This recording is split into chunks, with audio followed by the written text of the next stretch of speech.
Hey guys, so today we're going to be talking about the lunar effect, which is also commonly known as the Transylvania effect. And it's the idea that the phases of the moon affect both our behavior and like our physical health and things like that.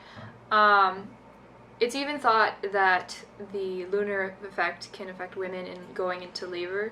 That's actually why I picked this topic, because my mom's a labor and delivery nurse, and all the nurses that work on their floor, and even the doctors, all kind of believe in the lunar effect. You know, they'll joke about like, oh, like I'm gonna schedule you for like the full moon and things like that, and they actually actively avoid trying to work during a full moon.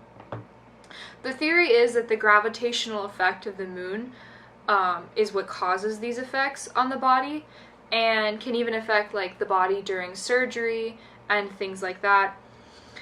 Ironically enough, the word for lunatic is derived, it actually means, it comes from a Latin word that means to be moonstruck, which it just goes to show you how long the idea that the moon somehow affects our behavior has been around. It's definitely a form of pseudoscience because many studies have been done on a number of different topics, because it's believed that this lunar effect has effect on so many different aspects. Like, we've had studies on, you know, does it actually affect the birthing rate? Does it actually affect people's sanity? Does it affect a million and one other things? And they've all pretty much found out that there is no correlation in between the phases of the moon and people's behavior or physical state.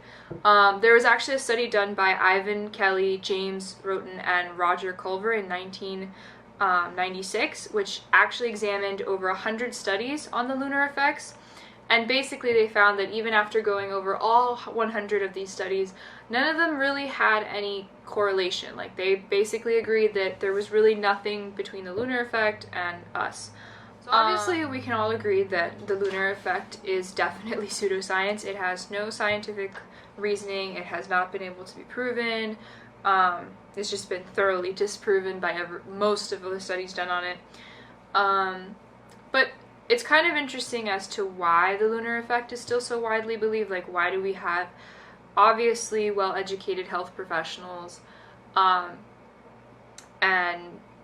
psychologists and a million and one other people who legitimately believe in the fact that the lunar effect is a real thing? That can kind of be attributed to the fact that it's been around for so long. Like, it's in very common folklore. Like, when you think of werewolves, like, there's plenty of different stories and folklore and movies and songs and a million and one other thing, comic books, that all kind of use the idea that the moon somehow influences our behavior or our appearance. So because of that, it's kind of ingrained into our society, and it's just the kind of thing where if you hear it enough times, you start to believe it. Like, how can I put it? A bit like horoscopes. We all say we don't believe in horoscopes, but then most of us like will be like, oh yeah, no, that's totally me though. Same concepts.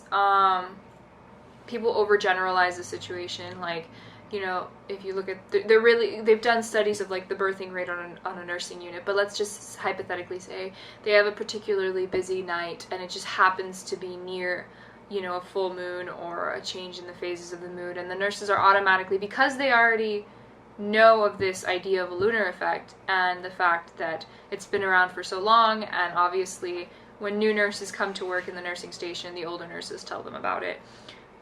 Their first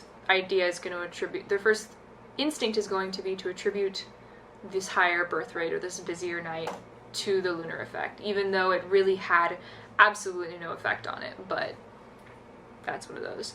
So this was just kind of like a short video on lunar effect, but I hope you guys liked it, and yeah, just comment below, subscribe, or like this video. Thank you!